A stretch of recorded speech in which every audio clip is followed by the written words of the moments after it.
I'm like watching my camera tilt away from me in real time. I am in armed combat with this tripod.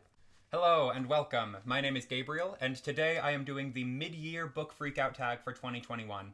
I did not write down my answers to these questions ahead of time. I just got off work a little early and decided I should sit down and film a video. Sorry, it's been a minute. I actually opened the YouTube Studio app yesterday and I gasped out loud because it said that my last video came out like over 40 days ago. It's fine. To update you on my life, I'm currently working a full-time job and I'm doing a show with a community theater at night. And I'm sleeping 4 hours at a time, from midnight to 4 a.m. and then from 1 to 5 p.m. And I thought I was thriving and handling it well, but then yesterday I overslept through like 3 things. Whatever. That's why I haven't been filming. But I have been reading, and I'm excited to do a wrap up. It's probably too late for a June wrap up, so maybe I'll combine June and July. Let's do a quick fit check, actually, because I'm wearing my new favorite t shirt. I will link the Etsy shop where I got this down below. I'm also wearing this bandana. It's got like a flying saucer in the desert. It's very cool, and I will explain my inspiration for picking this up later. But let's just get right into the questions. Of course, I've seen mid-year freakout tags before, and I've made one, so like they won't be new to me. I just haven't thought of my answers yet, so it might be all over the place. Whatever, we're just here to chat. So the first question is, what is the best book you have read in 2021? And it's Eileen by Ottessa Moshfegh. No question, I do not have to think about it. Next question. No, so Eileen is about Eileen, who is a 26-year-old woman living in a small New England town in 1964. She works at a juvenile prison and lives with her alcoholic father, and it follows her the week leading up to Christmas when she runs away from her hometown. It's got Ottessa Moshfegh's signature dark humor and this really visceral way of talking about the body and about desire and insecurity, and it's just beautiful. I talk about it at length in my Ottessa Moshfegh video, which I uploaded, I guess, over 40 days ago. I'm very proud of that video, so go check it out if you haven't already. The next question is, what is the best sequel you've read so far in 2021? And I've only read one sequel. It was The Son of Neptune in the Heroes of Olympus series by Rick Riordan, and I didn't really like it. I'm rereading the series this year, and I was supposed to read Mark of Athena. It's literally on my bed. I've been staring at it for a few weeks now. I'll get back to it someday. It's a very fun series. It was just Son of Neptune was a very boring second book in a series. Next is a new release that you haven't read yet but want to, and what's come out already? The Anthropocene Reviewed by John Green. This is his first book of nonfiction. I believe it's an essay collection. I've listened to a few of the podcast episodes. The premise of it seems to be him taking just aspects of the modern world and reviewing them on a 5-star scale. Like he did an episode reviewing Indianapolis, and I think he gave it 4 stars. It seems like a very fun book. I'm kind of having a John Green renaissance this year. We'll talk about that in another video. Is there anything else coming out? Next question is most anticipated release for the second half of the year. And I have 2 answers for this, and those are... literally, I can see them in my head. Okay, the first one is Speaker for the Dead? No, Truth of the Divine by Lindsay Ellis, which is the second book in the... I don't know what it's called. It's the sequel to Axiom's End, which was her debut novel, came out last summer. I loved it. One of my favorite books of 2020. It's about, like, an alien first contact story set in 2007. It was a very fun and cool first book. It reminded me how much I love sci-fi, and I just can't wait to continue on with the series and see how Lindsay Ellis develops as a writer. And then my second most anticipated release of the year is Aristotle and Dante Dive into the Waters of the World, which is the sequel to one of the best books of all time. Aristotle and Dante Discover the Secrets of the Universe, which is a book I have read like 4 times. It's one of my absolute favorites. Oh, it's by Benjamin Alire Sans. I haven't read anything else he's written, but I'm very excited. The next question is my biggest disappointment of 2021, and I have been very lucky in that I haven't read any books that I was super excited for that I just, like, hated this year. But I am going to talk about one that just kind of let me down because I've been looking forward to it for a while now, and that is The Penelopiad by Margaret Atwood. This is a retelling of the Odyssey told from the perspective of Penelope, who is the wife of Odysseus. It follows her when she is at home on Ithaca, and it was just kind of lame. I was expecting a retelling in the vein of what Madeline Miller has been doing, where she takes these myths and she really breathes a new life into them and tells them in a really exciting and engaging way. And this book, it just kind of told everything as if it was a foregone conclusion. She's like, you already know what happens, I'm just telling it again. And it's like, why are you telling it again if you're not really adding anything new to it? I'm going to talk more at length about that in my June summer-ish wrap-up coming soon. No promises. The next question is the biggest surprise of 2021, and that is going to be Zealot, The Life and Times of Jesus of Nazareth by Reza Aslan. And this is a huge surprise because nobody on earth could have predicted that I would just stumble upon a book about Jesus and have like an intense early Christianity / first century Palestine hyperfixation that lasted from like March until May.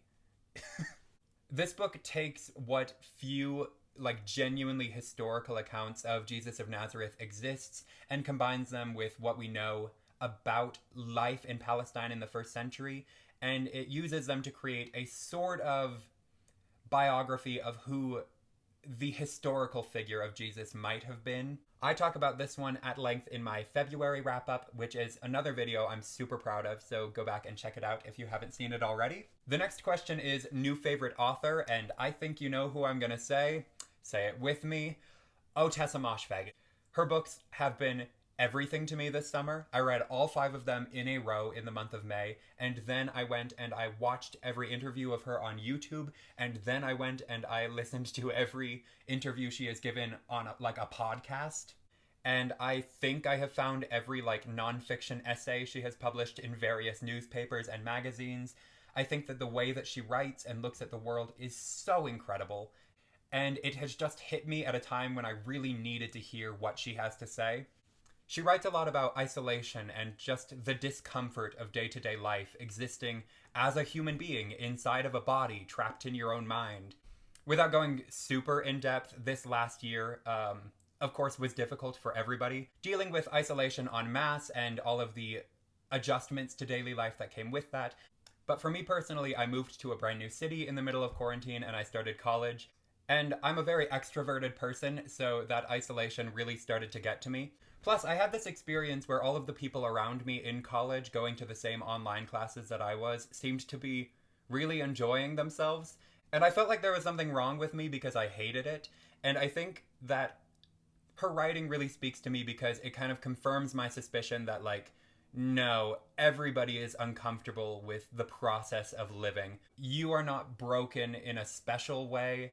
And if you get sad or anxious or frustrated, that is a totally normal response to, obviously, the world we are living in right now, but just average life.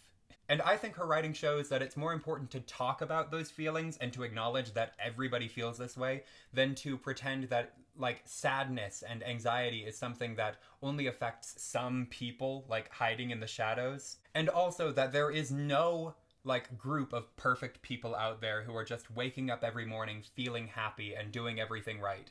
That is what I have come to gather from all of her speaking and writing. It's something that I really needed right now, and if it's something that you think that you need, I definitely recommend you check out her books. My favorite is Eileen, but My Year of Rest and Relaxation speaks to a lot of people. Her short story collection, Homesick for Another World, is incredible.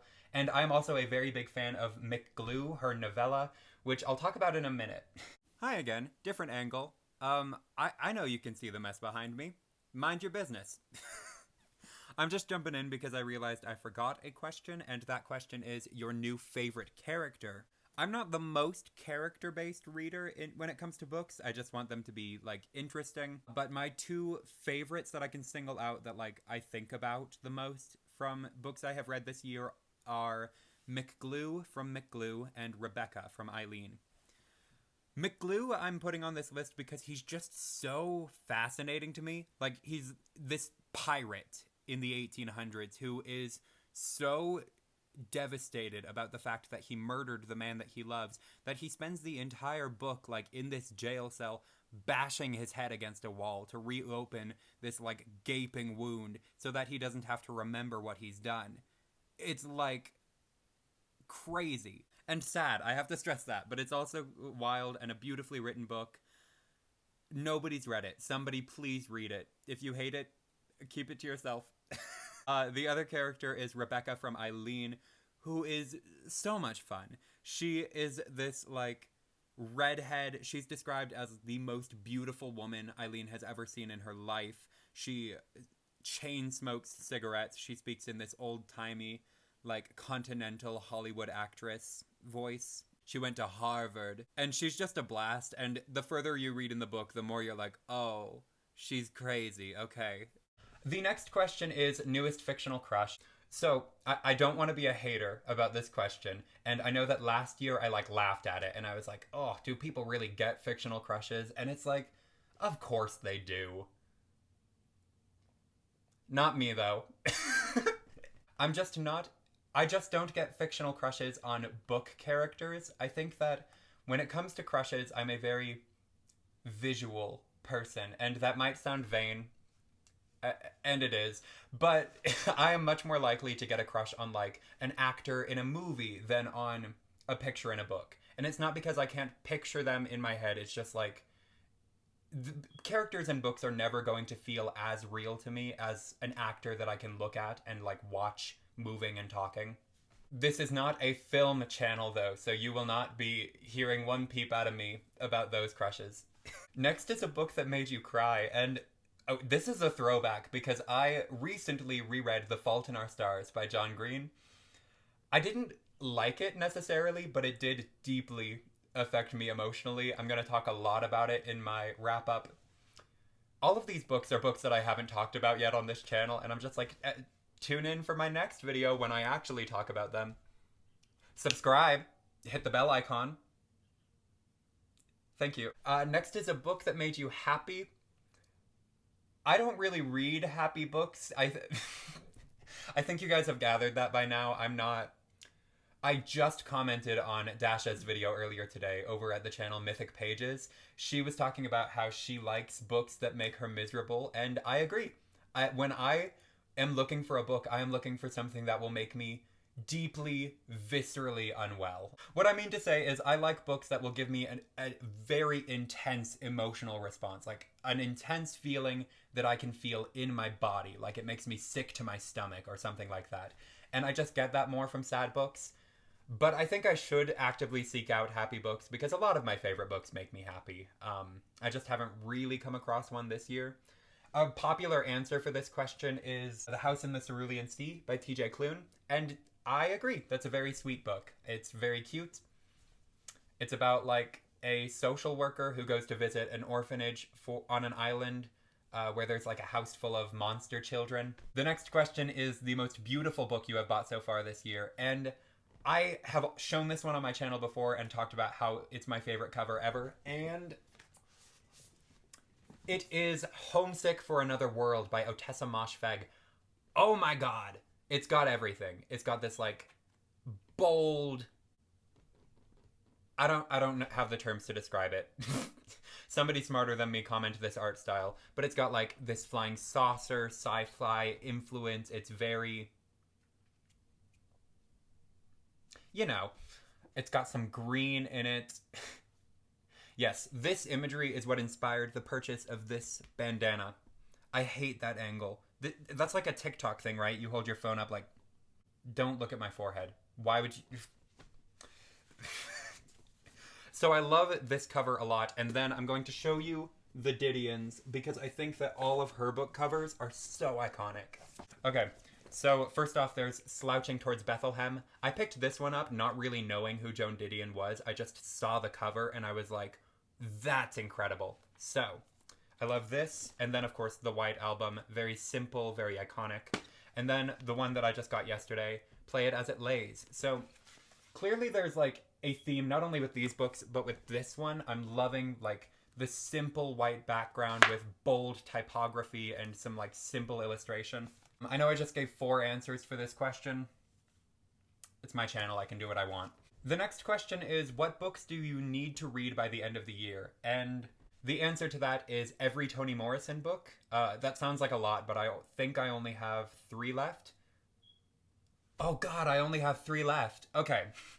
So I have now read 9 of her books, which means I still have to read Tar Baby, Love, and The Bluest Eye. The Bluest Eye was her first book, and I'm saving it for last. And before I make my, like, I read every Toni Morrison book video, I'm probably going to reread Beloved, because I read that one for school, and honestly, I kind of skimmed it because it was high school, and I just needed to write a paper. The Toni Morrison books, I also... God, I need to finish War and Peace. The War and Peace read-along is still happening. Kelsey has finished her last video. I literally just have to read the epilogues. But the thing about the epilogues is that they're the worst part of the book. Okay, the first epilogue is pretty good, but the second epilogue, awful. To my memory.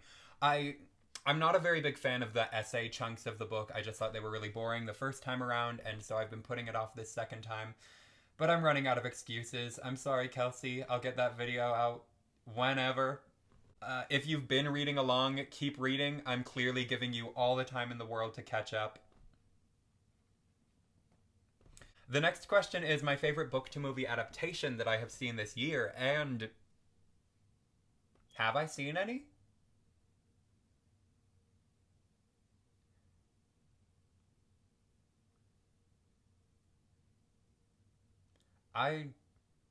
No, I haven't seen any book-to-movie adaptations this year. I watched The Center Will Not Hold, which is the Joan Didion documentary on Netflix. I thought it was good. I fell asleep in the middle of it because I was tired and it was after work. But, yeah. Does that count? Oh, that's the last question. Okay. Do I need to, like... I think I got some good shots of myself just, like, dancing around the screen, so I don't think I need to pose for a thumbnail. Those are my answers for the mid-year book freakout tag. If you liked this video, give it a big thumbs up and hit subscribe, as well as the bell icon so you get notified every single time I upload, which isn't often, but it's a party over here. That is all for today's video. I'll see you guys next time.